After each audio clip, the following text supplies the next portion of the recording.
You see them everywhere these days, giant windmills spinning in the breeze. They're hard to miss, some of them taller than the Statue of Liberty.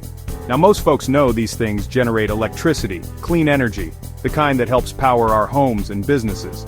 But have you ever stopped to think about what it takes to build one of these behemoths? I'm talking about the sweat, the skill, and yeah, let's face it, the guts it takes to wrangle these modern-day marvels into existence. We're gonna get our hands dirty, figuratively speaking of course, and break down the entire process, step by step. First things first, you gotta find the right spot to plant one of these wind giants, and believe me, it's not as simple as tossing a dart at a map. You need wind, and plenty of it, a steady, reliable breeze that'll keep those blades spinning. Engineers, those guys with the hard hats and clipboards, they're the ones who scope out potential locations.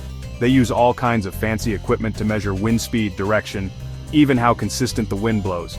But it ain't just about the wind. They gotta think about the lay of the land, too. Is the ground sturdy enough to support the weight of a tower that's taller than a football field is long? What about access roads? You try getting a crane and a bunch of steel beams up a mountainside. Once they've crunched the numbers and given the green light, it's time to get down to business. With the foundation set, it's time to start thinking vertical.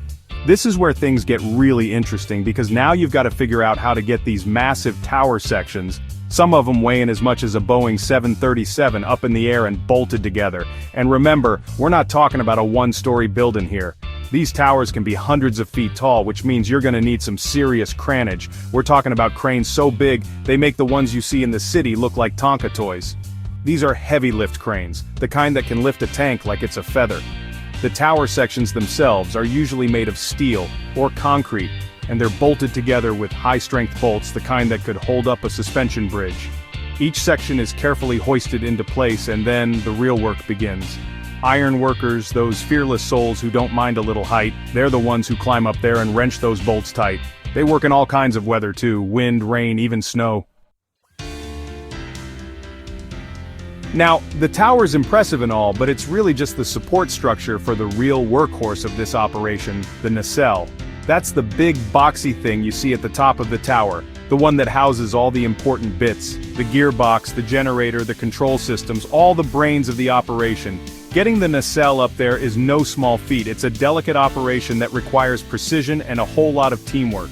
The crane operator has to gently lift the nacelle, which can weigh upwards of 100 tons, into place, while the crew on the ground guides it in with ropes and their bare hands. Once the nacelle is secured to the tower, it's time to start hooking up all the guts. Electricians, mechanics, engineers, they all swarm the nacelle like bees on a honeycomb, each one with a specific job to do. They're whirling wires, tightening bolts, and generally making sure everything is shipshape. And then there's the rotor hub, the part that connects the blades to the nacelle. With the nacelle and rotor hub in place, the windmill is starting to look like the real deal. Now we're talking about the stars of the show, the things that make this whole wind energy thing possible, the blades. These aren't your grandpappy's windmill blades either. We're talking about massive aerodynamic marvels, some of them longer than a football field.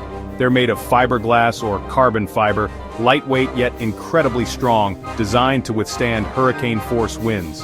Transporting these blades is a logistical challenge in itself.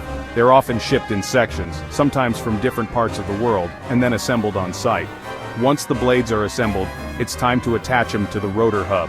This is another delicate operation that requires a steady hand and nerves of steel. And when those blades are finally bolted on, you can't help but be impressed. With the windmill mechanically complete, it's time to wire it up to the grid. This is where the electricians really earn their keep. They're running cables, connecting transformers, and generally making sure the electricity generated by this massive turbine has somewhere to go. We're talking about high voltage stuff here, the kind that'll make your hair stand on end if you're not careful. But it's not just about connecting the wires. You gotta make sure the whole system is grounded properly too.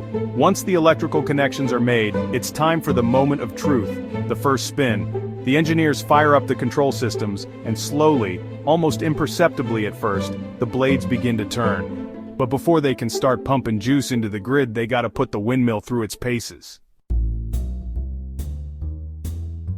With the testing complete, the windmill is officially commissioned and starts feeding clean green energy into the grid.